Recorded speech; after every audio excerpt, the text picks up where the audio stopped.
শুরুতেই একটা জরুরি ঘোষণা, মোমেন্টাম স্টকসের একদম গভীর বিশ্লেষণ আর শেয়ার বাজারের রোজকার সমস্ত আপডেটের জন্য আমাদের ইউটিউব চ্যানেলটা কিন্তু সাবস্ক্রাইব করতে ভুলবেন না।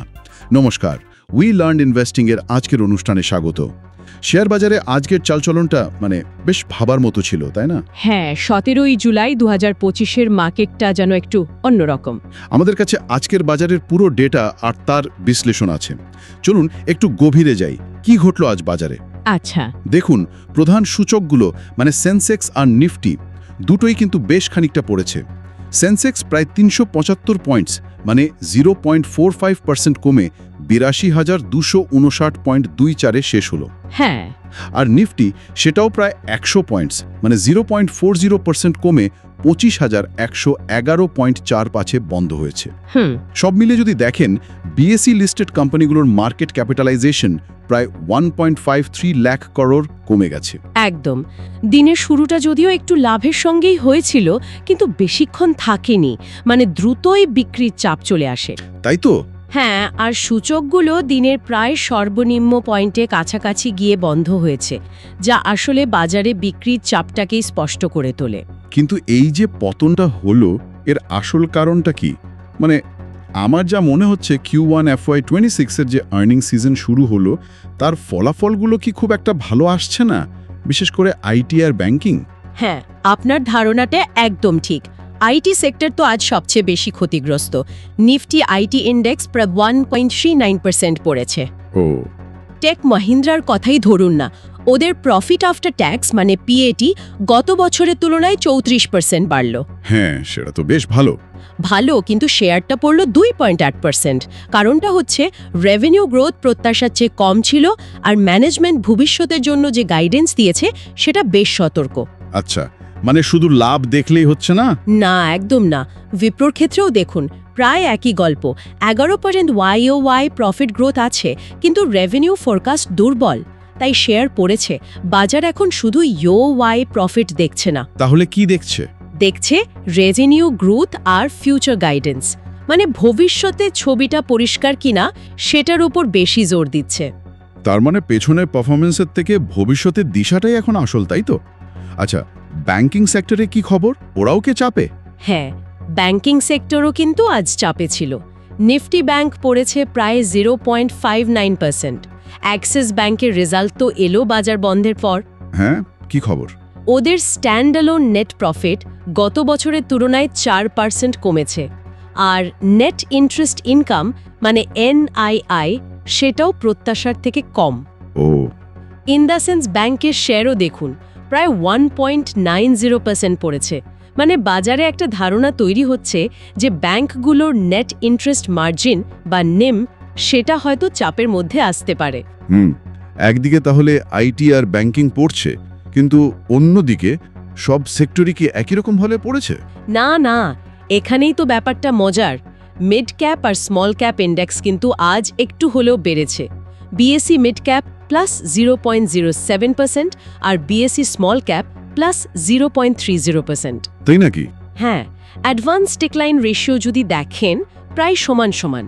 বিএসইতে 2007টা শেয়ার বেড়েছে আর 2040টা পড়েছে। আচ্ছা, সেক্টরগুলোর মধ্যে দেখলে নিফটি রিয়ালিটি ইন্ডেক্স সবচেয়ে বেশি বেড়েছে, প্রায় 1.24%। বাহ! নিফটি মেটাল ইন্ডেক্সও কিন্তু বেড়েছে 0.67%। টাটা স্টিল, হিন্দালকো এগুলো ভালো পারফর্ম করেছে। আর সোনা BLW প্রিসিশন ফরজিংয়ের শেয়ার তো একটা খবরের ভিত্তিতে প্রায় 6.8% লাফিয়েছে। দারুণ! তার বাজারটা বেশ দ্বিধাবিভক্ত ছিল বলা যায়। এটাকে কি আমরা ওই ডোমেস্টিক হেভেন থিসিস বলতে পারি? যেখানে গ্লোবাল লিঙ্ক থাকা সেক্টরগুলো পড়ল, কিন্তু ডোমেস্টিক ইকোনমির ওপর নির্ভরশীল সেক্টরগুলো ভালো করলো। এক্স্যাক্টলি, আপনি একদম ঠিক ধরেছেন। এটাকে ডোমেস্টিক হেভেন থিসিস বলাই যায়। দেখুন, FIIs ফরেন ইনস্টিটিউশনাল ইনভেস্টার্স, তারা তো লাগাতার বিক্রেতা। হ্যাঁ, কালকেও তো প্রায় 858 কোটি টাকা নেট সেল করেছে। ঠিক, আর এই বিক্রির চাপটা পড়ছে মূলত আইটি আর ব্যাংকিংয়ের মতো সেক্টরগুলোর ওপর, যাদের গ্লোবাল কানেকশন বেশি। আর অন্যদিকে দেখুন, DIIs ডোমেস্টিক ইনস্টিটিউশনাল ইনভেস্টার্স, তারা কিন্তু ক্রেতা। কালকে যেমন 1223 কোটির বেশি নেট বাই করেছে। হ্যাঁ, ওরা কিনছে। আর এই কেনাটা মিড ক্যাপ স্মল ক্যাপকে সাপোর্ট দিচ্ছে। তাছাড়া রিয়ালিটি, কিছু ইন্ডাস্ট্রিয়ালস, অটোজ, যেগুলো মূলত দেশের ভেতরের অর্থনীতির ওপর চলে, সেগুলো সাপোর্ট পাচ্ছে। এর সাথে ইউএস ইন্ডিয়া ট্রেড টক্স নিয়ে যে একটু অনিশ্চয়তা আছে, সেটাও সেন্টিমেন্টকে কিছুটা প্রভাবিত করছে। শেয়ার বাজারের এই জটিল গতি প্রকৃতি বুঝতে উই লার্ন ইনভেস্টিং সব সময় আপনাদের সাথে আছে। আচ্ছা, আজকের বাজার থেকে তাহলে মূল শিক্ষাটা কি দাঁড়ালো? আমার মতে শুধু খারাপ আর্নিংস নয়, বরং দুর্বল ফিউচার গাইডেন্স আর কিছু ক্ষেত্রে শেয়ারের যে উচ্চ ভ্যালুয়েশন, সেটাই বাজারকে পতনের দিকে ঠেলেছে। ঠিক। আর টেকনিক্যাল দিক থেকেও যদি দেখি, নিফটি 25,260 থেকে 25,300, এই যে রেজিস্ট্যান্স লেভেল, এটা ভাঙতে পারল না। উইকলি এক্সপায়ারি ডেতে এটাও কিন্তু বিক্রির চাপ বাড়াতে সাহায্য করেছে। তাহলে এখন লগ্নিকারীদের কি করা উচিত? সেক্টর ভিত্তিক স্ট্র্যাটেজিটা কি হতে পারে? গ্রোথ পরিষ্কারভাবে ফিরছে না, ততক্ষণ চাপ থাকতে পারে। আচ্ছা। ব্যাংকিং সেক্টরে একটু সিলেক্ট কোয়ালিটি স্টকসের দিকে ফোকাস করা উচিত, যেখানে এনআইএম প্রেশার তুলনামূলকভাবে কম থাকার সম্ভাবনা। ঠিক। তবে রিয়েলটি, এফএমসিজি আর কিছু ইন্ডাস্ট্রিয়ালস বা অটো সেক্টর, যেগুলো ডোমেস্টিক ইকোনমি নির্ভর, সেগুলোর আউটলুক কিন্তু তুলনামূলকভাবে ভালো লাগছে। আর কি লেভেলস, মানে কোন লেভেলগুলো এখন খেয়াল রাখতে হবে? নিফটির জন্য দেখুন 25,000 একটা খুব গুরুত্বপূর্ণ সাপোর্ট লেভেল। এটা মনস্তাত্ত্বিক সাপোর্টও বটে। হ্যাঁ, অবশ্যই। এটা যদি ভাঙে, তাহলে কিন্তু 24,900 পর্যন্ত যাওয়ার একটা রাস্তা খুলে যেতে পারে। আর উপরের দিকে 25,260 থেকে 25,300, এই জোনটা এখন একটা শক্ত রেজিস্ট্যান্স হিসেবে কাজ করবে। বেশ, তাহলে আজকের আলোচনা এখানেই শেষ করছি। বাজার কিন্তু রোজই নতুন কিছু শেখায়। উই লার্ন ইনভেস্টিং সবসময় এই শেখার যাত্রায় আপনাদের পাশে আছে। শেষে একটা প্রশ্ন রেখে যাই। এই রকম পরিস্থিতিতে যখন দেশের অর্থনৈতিক মূল ভিত বা ডোমেস্টিক ম্যাক্রো ফান্ডামেন্টালস বেশ শক্তিশালী দেখাচ্ছে, তখন বাজারের এই ভ্যালুয়েশন কারেকশন কি দীর্ঘমেয়াদী লগ্নিকারীদের জন্য একটা ভালো সুযোগ তৈরি করছে?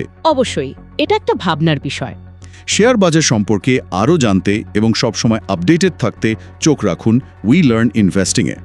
আজকের মতো ধন্যবাদ।